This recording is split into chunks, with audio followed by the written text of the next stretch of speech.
Movie की start में हमें बताया जाता है कि रिच नाम का वायरस पूरे शहर में फैल चुका है। इस वायरस की वजह से सभी लोग ज़ोंबीज बनने लगे थे और लोगों को मार के खा रहे थे।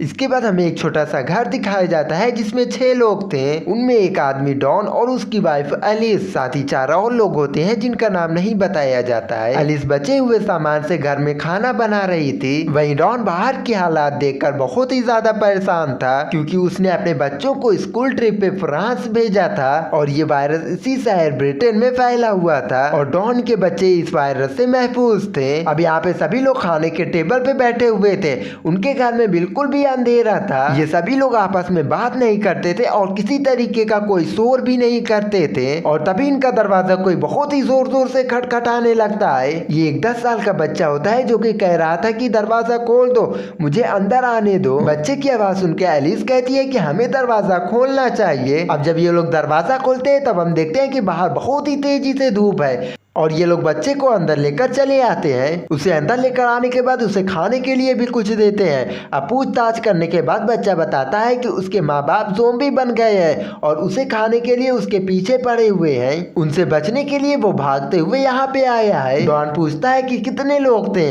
जिसपे बच्चा बोलता है कि बहुत लोग थे। अब इनके साथ ही एक लड़की जो होती है वो बहुत ही ज्यादा डरी होती है। वो बाहर झांकती है तो उसे बहुत सारे ज़ोंबीज की आवाजें आती है और तभी एक ज़ोंबी आके सीधा उसके ऊपर हमला कर देती है और तभी आसपास बहुत सारे ज़ोंबीज आ जाते हैं। एलिस उस बच्चे को बचा के ऊपर जाने लगती है। डॉन कहता है कि उस बच्चे को छोड़ो, अपनी जान बचाओ इधर से, पर एलिस डॉन की एक भी बात नहीं सुनती है। इनके साथ एक बूढ़ा कपल भी होता है जो कि उधर ही रूम पे छुप जाता है, पर फिर भी वो भी ज़ोंबीज से बच नहीं पाते हैं। इधर बच्चे के साथ जहाँ पे एलिस थी वहाँ पे भी बहुत सारे ज़ोंबीज आ जाते हैं। एलिस उसे बुलाता है कि इधर चली आओ, पर वहाँ पे बहुत सारे ज़ोंबीज होती हैं और वो उसका मुकाबला नहीं कर पाती है। अब ये सब देखकर डॉन ने भी अपने दरवाजे बंद कर लिए थे। अब एलिस बार बार आवाजें दे रही थी, डॉन कहाँ पे हो, मेरी मदद करो, पर डॉन दूसरी साइड का दरवाजा खोल के वहाँ से भाग जाता है। अब उसके पीछे बहुत सारे ज़ोंबीज थे जो कि उसके पीछे भाग रहे थे। अब हम एलिस को देखते हैं जिसकी आवाजें आना अब बंद हो जाती है। अब डॉन शर्मिंदगी से रोता हुआ वहाँ से भाग रहा था क्योंकि उसने अपनी बीवी को मुसीबत में छोड़ के भाग गया था। अब आगे जाने पर तालाब पे उसे वही लड़का मिलता है जो कि इनके साथ आया था। वो नाव को चलाते हुए हड़बड़ाहट में पानी में गिर जाता है। अब उस लड़के को भी ज़ोंबीज ने पकड़ लिया था और उसे अपना नाश्ता बना लिया था। अब डॉन अकेला ही बचा था जो कि उन सबसे बच के भाग रहा था। इसके बाद हमें कहानी में 1 महीने बाद का सीन दिखाया जाता है जिसमें हमें बताया जाता है कि ज़ोंबीज अब भूखे रहने की वजह से धीमे धीमे मर रहे हैं। अब इस शहर में आर्मी फोर्स का कब्जा था जो कि इन सभी मामले को धीमे धीमे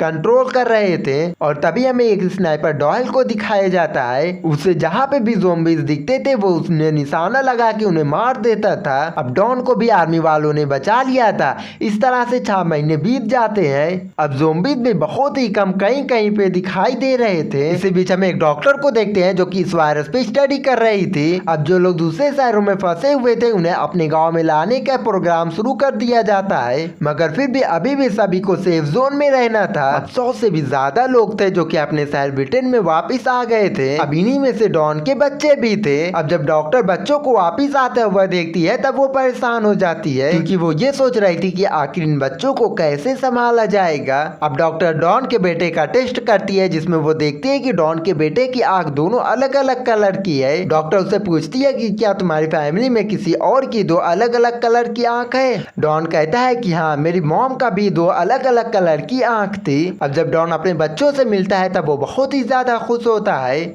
वो इसी सेफ जोन में रह के आर्मी के साथ काम कर रहा था, इसीलिए वो अपने बच्चों को उस जगह पे लेकर आता है जहाँ पे वो रह रहा था। वो उन बच्चों को उनकी मॉम एलिस के साथ हुए हादसे के बारे में भी बताती है। अब रात के वक्त सोते हुए डॉन के बेटे को अपनी मॉम का सपना आता है। अब उसे ऐसा लग रहा था कि वो अपनी मॉम का चेहरा भूलता जा रहा है। अब जब डॉन अगले दिन अपने काम पे चला जाता है तो उसके बच्चे चुपके से सेफ जोन से निकल के भाग जाते हैं ताकि वो अपनी मॉम की कोई तस्वीर ले सके और तभी आर्मी को इनके बारे में पता चल जाता है कि 2 बच्चे सेफ जोन से भाग गए हैं। और तब तक वो अपने घर पे पहुंच जाते हैं, जहाँ पे डॉन के बेटे को अपने ऊपर वाले छत से कुछ आवाजें आ रही थी।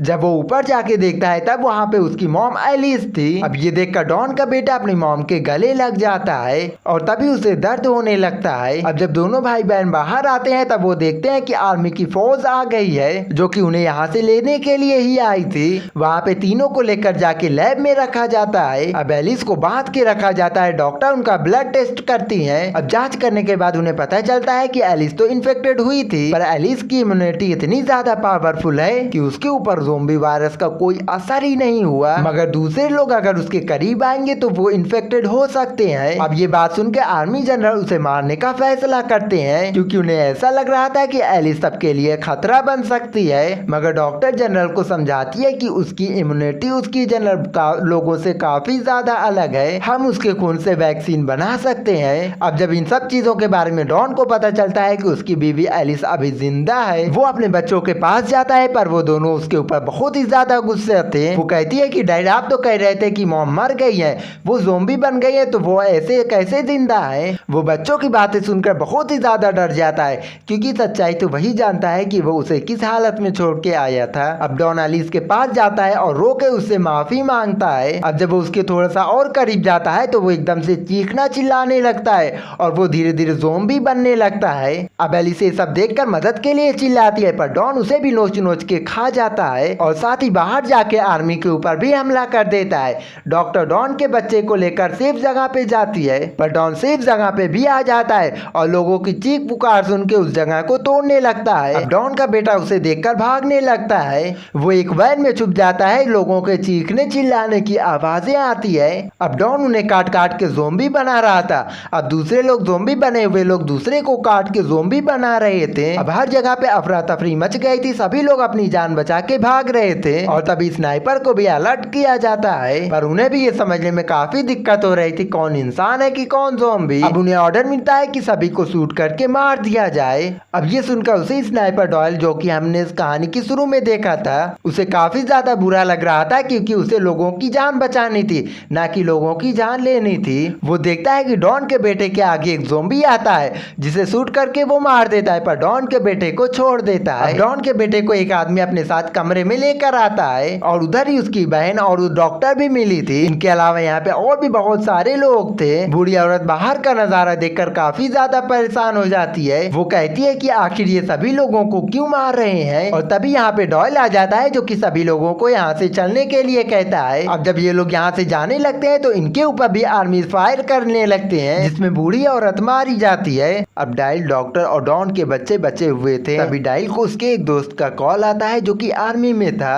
वो उनके पास हेलीकॉप्टर लेकर आ रहा था। वो कहता है कि कुछ देर में पूरे शहर को बॉम्ब से उड़ाने का ऑर्डर मिला है, मैं तुम्हें एक लोकेशन देता हूँ, वहाँ पे आ जाओ तुम जल्दी से। अब ये लोग एक टनल की मदद से उस लोकेशन पे जाने लगते हैं जहाँ पे उसके दोस्त ने बुलाया था, और तभी वहाँ पे बहुत ही जोरदार धमाका होता है। आर्मी ने बचे हुए इंसान और बचे हुए ज़ोंबीज को धमाके से उड़ा दिया था। अब डायल डॉक्टर और बच्चों को लेकर वहाँ से भागता है। ये लोग डायल के दोस्त के बताए हुए लोकेशन पे आ जाते हैं। तभी वहाँ पे उसका दोस्त भी हेलीकॉप्टर लेकर आ जाता है। वो कहता है कि तुम्हारे पीछे कुछ बचे हुए ज़ोंबीज आ रहे हैं। ये सुनकर डायल बच्चों और डॉक्टर को छुपने के लिए कहता है। अब इतने में उसका दोस्त वहाँ पे हेलीकॉप्टर लेकर आ जाता है। वो कहता है, देखो डायल, मुझे सिर्फ तुम्हें बचाने के लिए कहा गया है, और अगर मैं किसी और को बचाता हूँ तो वो लोग मुझे मार देंगे। लेकिन डायल अकेला उसके साथ नहीं जाना चाहता है, वो सभी की जान बचाना चाहता था, इसलिए वो उसे अकेला ही भेज देता है। और तभी इनके पीछे बहुत सारे ज़ोंबीज पड़ जाते हैं, जिनसे बचने के लिए ये लोग शहर की तरफ भागते हैं। इधर आर्मी ने ज़ोंबीज को मारने के लिए जहरीली गैस छोड़ी हुई थी। यहाँ पे आम इंसान सांस नहीं ले सकते थे, इसलिए वो लोग उनसे बचने के लिए गाड़ी में जाके छिप जाते हैं। अब सारे ज़ोंबीज इनकी कार की तरफ आके हमला करने लगते हैं,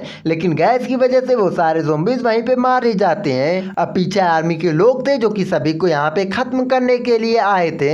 अब डायल गाड़ी को स्टार्ट करने की कोशिश करता है, लेकिन गाड़ी स्टार्ट नहीं होती है। तब डायल गाड़ी से बाहर निकलता है और गाड़ी को धक्का देने लगता है, पर वो भी आर्मी की नजर में आ जाता है। आर्मी के लोग उसे इन्फेक्टेड समझ के मार देते हैं। अब डॉक्टर गाड़ी चला के बच्चों को बचा के टनल तक पहुंच जाती है। पर यहाँ पे आने के बाद उन्हें डॉन का ज़ॉम्बी मिलता है जो कि डॉक्टर को मार देता है। इसी बीच डॉन के बेटे और बेटी अलग हो जाते हैं। अब डॉन ने अपने ही बेटे पे हमला कर दिया था, पर डॉन के अंदर भी एलिस जैसी ही ताकत थी, वो ज़ॉम्बीज में नहीं बदलता है। अब बड़ी हिम्मत करके डॉन की बेटी अपने ही पिता को गोली मार देती है। अब रोते रोते ये दोनों भाई बहन स्टेडियम में पहुंच जाते हैं, जहाँ पे डायल का दोस्त अपना हेलीकॉप्टर लेकर रहता है। वो उन बच्चों को देखकर सोचता है कि इन्हें मार देना चाहिए या फिर इन्हें बचा लेना चाहिए, शायद ये इन्फेक्टेड ना हो। पर काफी देर सोचने के बाद वो उन्हें बचा लेता है और ये अपने गाड़ी में बैठा के इन्हें ब्रिटेन शहर से बाहर लेकर जाता है। इसके बाद हमें शहर का नजारा दिखाया जाता है। फिर हमें 28 दिन के बाद का सीन दिखाया जाता है, जहाँ पे बचे हुए ज़ॉम्बीज एक टनल की मदद से पेरिस शहर में पहुंच जाते हैं। अब इसी शॉकिंग एंडिंग के साथ ये मूवी यहीं पे खत्म हो जाती है। वैसे अगर वीडियो पसंद आई हो तो वीडियो को लाइक कर देना और चैनल को सब्सक्राइब कर लेना।